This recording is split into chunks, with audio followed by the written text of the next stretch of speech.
Yeah, I just wanna be great, yeah, yeah, I just wanna be great. Jamie Malonzo, lumabas ang pagiging bagito sa PBA. Pero bago natin pag-usapan yan, eto man ang resulta ng Game 5, kung saan koponan ng TNT Tropang Giga, naungusan na ang koponan ng Barangay Ginebra at nakuha na ang 3-2 lead sa kanilang serye.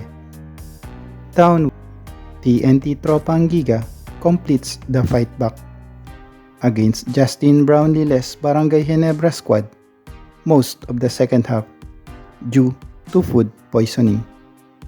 Nagtapos nga ang laban sa final score na 104-95 at isang panalo na lang para sa koponan ng TNT Tropang Giga upang mapasakamay na nila ang Governor's Cup crown. Ngunit Barangay Ginebra, with their never say die spirit, we can expect a hard-fought battle sa Game 6. Samantalang Jamie Malonzo, lumabas ang pagiging bagito sa laban ngayong Game 5. Halatang frustrated ito matapos makuha ang kanyang 4th foul with 10 minutes and 14 seconds pa ang nalalabi sa 3rd quarter.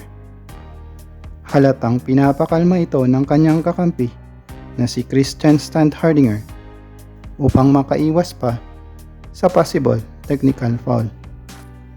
Ngunit matapos mag-commit ng kanyang huling foul sa 4th quarter, Jamie Malonzo, didiretso na sana sa kanilang dugout.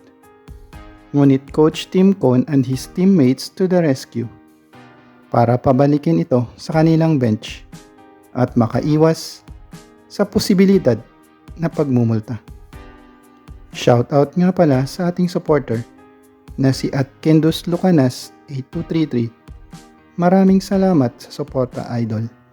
Thank you for watching. Come back for more videos. Please subscribe.